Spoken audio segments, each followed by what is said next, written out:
एक बार हेडमास्टर कलीराम मेरे पास आए और पूछे कि तेरा नाम क्या है।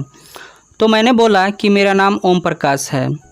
तो फिर मास्टर साहब बोले कि क्या तू चुहेर जाति का है। तो मैंने बोला कि जी सर। तो मास्टर साहब बोले कि ऐसा कर, वो शीशम का पेड़ है ना, उस पर चढ़ जा और वहाँ से टहनियाँ तोड़ ला और पूरे स्कूल के चमका दे। तो मैंने क्या किया कि वो शीशम के पेड़ से फटाफट जो है टहनियाँ तोड़ लाया और स्कूल को साफ़ करने लगा। जैसे ही स्कूल साफ़ हो गया तो मास्टर साहब कलीराम आए और बोले कि ऐसा कर, ये जो मैदान है, फील्ड है, तुम इसको भी पूरा साफ़ कर दे। मैं साफ़ करते करते जो है मेरे चेहरे पर पूरा जो है धूल मिट्टी जम गया था। मेरे कक्षा के बाकी बच्चे लोग पढ़ रहे थे, मैं झाड़ू लगा रहा था और जो सभी बच्चे का निगाहें और हेडमास्टर साहब का निगाहें मुझी पर टिका हुआ था। मैं ये सोच रहा था कि चलो आज झाड़ू लगा लेते हैं, कल से हम क्लास में बैठ के पढ़ाई करेंगे, क्योंकि मैं अपने भाइयों का लाडला था।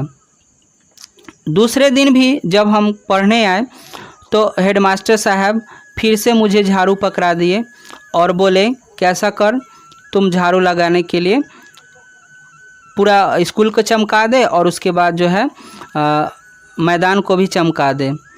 तीसरे दिन भी जब मैं क्लास में आकर बैठ गया पढ़ने के लिए तो थोड़ी देर बाद में मास्टर साहब आकर गुस्सा कर चिल्लाए और जिसके कारण मैं थर थर जो है कांपने लगा। तो एक त्यागी लड़का ने चिल्लाकर कहा कि मास्टर साहब कि उधर कोने में बैठा हुआ है वो लड़का। तभी मास्टर साहब जो है आए और मेरा गर्दन पकड़ लिए और उठाकर मुझे बरामदा में पटक दिए और चिल्लाने लगे और बोले कि जा जल्दी मैदान में झाड़ू लगा। मैं डर के मारे वही जो है 3 दिन पुराना वाला शीशम का झाड़ू लेकर और मैदान को साफ़ करने लगा। रोते रोते मैं साफ़ कर रहा था, मेरे आंसू बह रहे थे और स्कूल के खिड़की से जो मास्टर साहब और लड़के लोग मेरा तमाशा देख रहे थे। मेरे पिताजी अचानक उसी रास्ते से जा रहे थे तो मुझे झाड़ू लगाते हुए देखे और रुक गए और बोले, ज़ोर से आवाज़ लगा कर के बोले कि मुंशी जी क्या कर रहे हैं। मुझे प्यार से बाबूजी मुंशी जी कहा करते थे। तो मैं बाबूजी को देखकर फफक फकर कर रोने लगा और रोते हुए मैंने बोला कि बाबूजी ये जो मास्टर साहब है ना वो मुझे पढ़ने नहीं देते हैं, हमसे झाड़ू ही लगवाते हैं केवल। मैं हिचक हिचक कर रोते हुए अपने बात अपने पिताजी से बताया। पिताजी मेरे हाथ से झाड़ू को छीन कर फेंक दिए और वो गुस्से में आकर चिल्लाने लगे कि कौन है ये मास्टर जो हमारे लड़के से झाड़ू लगवाता है। पूरे आवाज़ के साथ मेरे पिताजी स्कूल में चिल्लाए तो उनकी आवाज़ को सुनकर हेडमास्टर सहित सभी मास्टर जो है बाहर आ गया।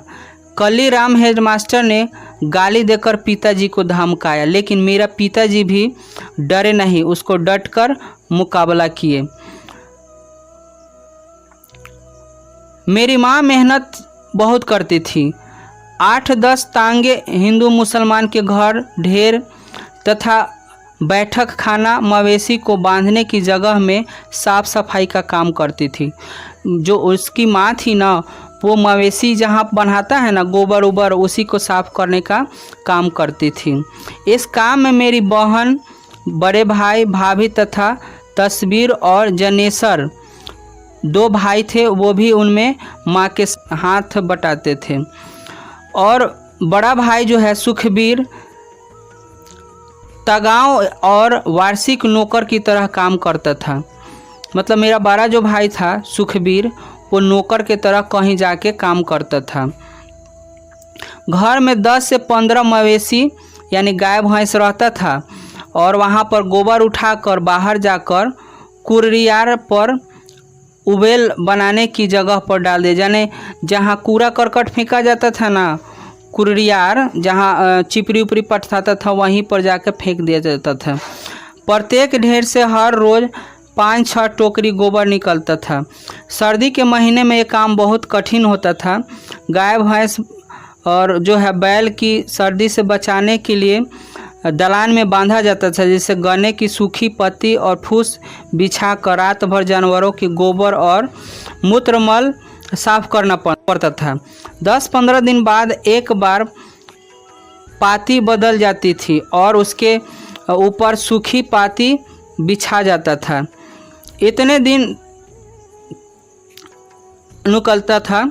इस काम में बदले मिलती थी जो 2 जानवर पीछे फसले के समय 5 सेर अनाज यानी लगभग जो है 2.5 किलो अनाज 10 मवेशी पर मिलता था, यानी 2.5 किलो अनाज मिलता था। और साल भर में जो है 25 सेर यानी 12 से 13 किलो अनाज जो कि मिलता था। और हर घर में बची खुची जो रोटी होता था चूहेर के देने के लिए आटे में भूसी मिलाकर बनाई जाती थी। कहने का मतलब उन लोग को खाने के लिए ना आटा में क्या करता था लोग कि चोकर मिलाकर और खाना बना के उसको देता था। शादी ब्याह के मौके पर जब मेहमान या बारात खाना खाकर छोड़ते थे तो चूहेर दरवाजे के बाहर बड़े बड़े टोकरी लेकर बैठे रहते थे। बारात के खाने के बाद जो है जूठे पत्तल जो है टोकरी में डाल दी जाती थी, जिन्हें घर ले जाकर वह जूठन इकट्ठा कर लेते थे। पूरी बच्चे कुचे जो है टुकड़े, एक आधा मिठाई का टुकड़ा या थोड़ी बहुत सब्जी पत्तल पर पाकर बीच बिछा ली जाती थी। जिस बारात की पत्तलों से जूठन कम उतरती थी कहा जाता था कि भूखर लोग आ गए हैं, सारा चट गया है। अक्सर ऐसे मौके पर बड़े बूढ़े ऐसी बारातों का जिक्र बहुत रोमांच लहजे में सुनाया करते थे कि उस बारात में इतनी जूठन भी आई कि महीने खाते रहते थे। पतलों से जो पुड़िया को इकट्ठा टुकड़े करते थे उन्हें धूप में सुखा लिया जाता था और चारपाई पर कोई कपड़ा डालकर उन्हें फैला दिया जाता था। अक्सर मुझे पहरे पर बैठाया जाता था। जो लेखक थे उनको जो है रोटी सुखाया जाता था, वहाँ पर इनको बैठाया जाता था कि देखना इसे कुछ खा ना ले। मुर्गियाँ जो है, कौवा जो है, कुत्ते आकर इसे जूठा ना कर दे या इसे खा ना जाए। तब मैं डंडा लेकर उसके पास बैठा रहता था। सूखी पूरियाँ बरसात के कठिन दिनों में बहुत काम आती थी। उन्हें पानी में भिगोकर उबाल लिया जाता था। उबली हुई पूरी पर बारीक मिर्च और नमक डालकर खाने में बहुत मज़ा आता था। कभी कभी गुड़ डालकर लुदकी जैसा बनाया जाता था, जिसे सभी बड़े चाव से खाते थे। आज जब मैं इस बात के बारे में सोचता हूँ तो मन के भीतर कांटा उगने लगता है। दिन रात मर खप कर भी हमारे पसीने की कीमत मात्र जूठन थी। फिर भी किसी को किसी से शिकायत नहीं था, कोई शर्मिंदगी नहीं थी, कोई पश्चाताप नहीं था। जब मैं छोटा था तो माँ के साथ जाता था तो माँ पिताजी के हाथ बटाने तागियों के खाने को देखकर अक्सर सोचा करता था कि हमें ऐसा खाना क्यों नहीं मिलता है। यानी जो बड़े बड़े लोग खाते थे वो खाना देखकर लेखक सोचता था कि हमें ऐसा खाना कब नसीब होगा। आज जब मैं सोचता हूँ कि जी मिचलने लगता है। अभी पिछले वर्ष जो है मेरे निवास पर सुखदेव सिंह त्यागी का पोता सुरेंद्र सिंह आया था, जिसे इंटरव्यू के सिलसिले में गांव से मेरा पता लेकर आया था। रात में रुका। मेरी पत्नी ने उसे यथासंभव अच्छा खाना खिलाया। खाना खाते ही वह बोला, भाभी जी आपके हाथ का तो खाना बहुत जायदेदार है, हमारे घर में तो कोई भी ऐसा खाना नहीं बना सकता है। इसकी बात सुनकर मेरी पत्नी तो खुश हुई, लेकिन मैं काफ़ी देर तक विचलित रहा। बचपन की घटनाएं मुझे याद आने लगा, खटकने लगा कि सुरेंद्र तब पैदा भी नहीं हुआ था। उसकी बड़ी बुआ यानी सुखदेव त्यागी की लड़की लड़की की शादी थी। उनके यहाँ मेरी माँ सफाई करती थी। शादी से 10-12 दिन पहले पिताजी ने सुखदेव त्यागी के घर आंगन से लेकर बाहर तक अनेक काम किए थे। बेटी की शादी का मतलब गांव भर की इज्जत संभालना था, कहीं कोई कमी नहीं रह जाए। गांव के चरपाई को ढो ढो कर इकट्ठा किए थे पिताजी। बारात खाना खा रहे थे। माँ कटोरा लिए दरवाजे से बाहर बैठी थी। मैं और मेरी छोटी बहन माया माँ से सिमटे बैठे थे, इस उम्मीद में कि भीतर से जो मिठाई और पकवान की महक आ रही है वो हमें भी खाने के लिए मिलेगी। जब लोग खाकर चले गए तो मेरी माँ ने सुखदेव त्यागी को दलान से बाहर आते देखकर कहा, चौधरी जी इब तो सब खाना खा के चले गए, पत्तल पर धर कुछ भी तो दे दो। तो वो सुखदेव ने जूठी पत्तल से भरे टोकरी की तरफ इशारा करते हुए कहा कि टोकरी भर के जो जूठन ले जा रही है, ऊपर से जगता के लिए खाना मांग रही है, अपनी औकात में रह चुहेरी, उठा टोकरी दरवाज़ा से चली जा। जब उसकी माँ खाना के लिए बोला ना तो जो है सुखदेव उसे डांट कर खाने से भगा देता है, ठीक है ना। उन दिनों में जो है लेखक 9वीं क्लास में पढ़ता था। घर की आर्थिक हालत बहुत कमज़ोर थी। एक एक पैसे के लिए परिवार जो है तरसता था। मेरे पास पुस्तक भी नहीं था कि मैं पुस्तक को पढूं, तो दोस्तों से मांग कर मैं पढ़ाई करता था। कपड़े भी मेरे पास नहीं थे। वक्त बहुत बुरा था। उन दिनों गांव में मरने वाले पशुओं को उठाने का काम भी चूहेर के जिम्मे था। उसके घर में जो काम करता था उसके मरे हुए पशु भी उसी को उठाने पड़ते थे। उसके बदले में कोई मेहनत या मजदूरी नहीं मिलती थी। एक गाय भैंस या बैल को उठाने के लिए 4 से 6 लोगों की ज़रूरत होती थी। उसका मवेश मर जाता था तो उसे जल्दी लगी रहती थी कि इसलिए वह बार बार बस्ती में आकर चिल्लाता था कि देर होने पर गालियाँ देता था। उठाने वाले को इकट्ठा करने में अक्सर देर हो जाती थी। मरे हुए मवेशियों को उठाना बहुत कठिन काम होता है। उसके अगले पिछले पैर को रस्सी से बांधकर और मोटी मोटी बांसों से उठाया जाता था। कितने क्रूर समाज में रह रहे हैं, लेखक सोचता है। श्रम का कोई मोल नहीं है, काम करने का कोई मोल नहीं है। निर्धनता जो है बढ़ते जा रही है। मरे हुए पशु की खाल मुजफ्फरनगर के चमड़ा बाजार में बिक जाती थी। उन दिनों एक पशु की खाल 20 से 25 रुपया में बिकती थी। आने जाने और मरे हुए पशु को उठाने की मजदूरी देकर मुश्किल से एक खाल के बदले 10-15 रुपये हाथ में आता था। तंगी के दिनों में 10-15 रुपये बहुत काफ़ी रकम थी। चमड़ा खरीदने वाला दुकानदार खाल में बहुत कमी निकालता था। कट फट जाने पर खाल बेकार हो जाती थी। खाल को निकालते समय उस पर नमक डालना पड़ता था, नहीं तो वो खराब हो जाता है। एक रोज़ ब्रह्मदेव तागा का बैल खेत से लौटते समय रास्ते में गिर पड़ा, उठ नहीं पाया। पर ब्रह्मदेव ने हमारे घर खबर दिया कि पिताजी और मुझसे बड़े भाई जनेसर उस रोज़ किसी रिश्तेदार के यहाँ गए थे। घर पर माँ, मेरी बहन माया और सबसे बड़े भाभी देवी रही थी। जसबीर उन दिनों देहरादून में था मामा के पास। माँ मेरे पास हुई थी बैल के खाल उतारने किसी को भेज देते। बस्ती में 1-2 लोग थे, लेकिन कोई भी उस समय जाने के लिए तैयार नहीं था। मेरे चाचा से बात की, वो तैयार हो गए, लेकिन उनके साथ किसी को जाना चाहिए। अकेले खाल नहीं उतार पाएंगे चाचा। मैं उस समय स्कूल में था। माँ ने थक कर हार कर मुझे बुलवा लिया। माँ नहीं चाहती थी कि ये इस काम में आए, लेकिन खाल बेचकर जो 10-15 रुपये मिलने वाले थे उन्हें छोड़ पाने की स्थिति माँ नहीं चाहती थी। हार कर माँ ने मुझे चाचा के साथ भेज दिया।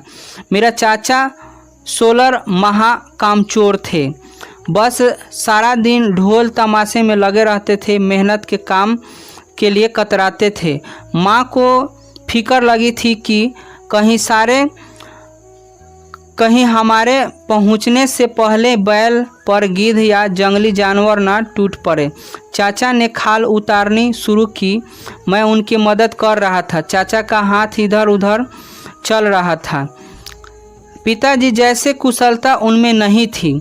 वो पिताजी से देहचोर थे। थोड़ी जो देर बाद थक गए, बीड़ी पीने बैठ गए। चाचा ने एक मेरे हाथ तार मतलब चाकू जो है चाचा उसके हाथ में पकड़ा दिए और बोले कि धीरे धीरे खा, अकेले से तो शाम तक नहीं उतरेगा।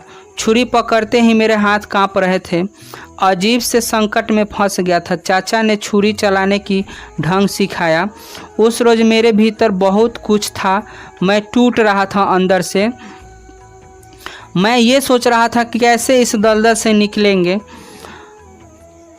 जैसे जैसे खाल उतर रही थी मेरे भीतर रक्त बह रहा था। खाल उतरने में हमें कई घंटे लग गए। चाचा ने खाल को ज़मीन पर फैला दिया। उस पर खून की लस सूखी ज़मीन में सोख लिया। चाचा ने खाल को चादर में बांध दिया था।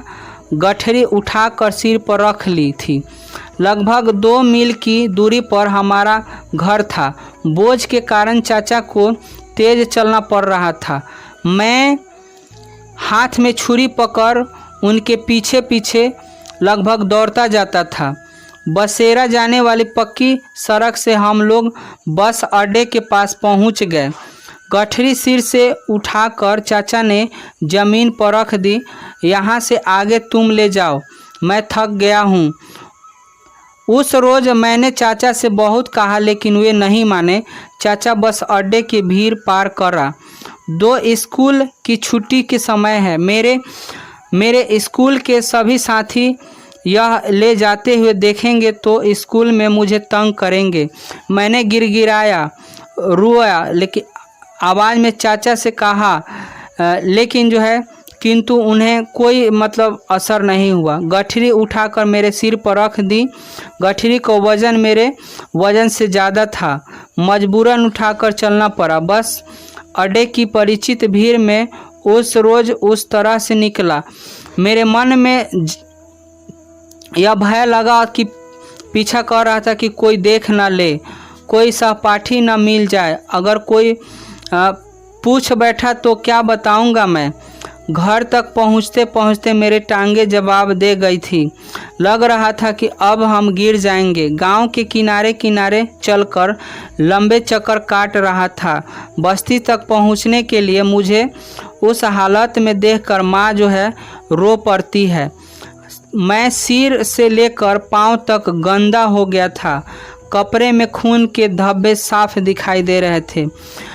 बड़ी भाभी ने उस रोज़ माँ से कहा कि इन्हें तो इस काम में मत घसीटिए, हम लोग भले भूखे रह जाएंगे। भाभी के ये शब्द आज भी मेरे लिए अंधेरे में रोशनी बनकर चमकती है। मैं उस गंदगी से बाहर निकल आए हूँ, लेकिन लाखों लोग आज भी इस घिनौनी जिंदगी जी रहे हैं। खत्म। Bye bye, tata, good, गया।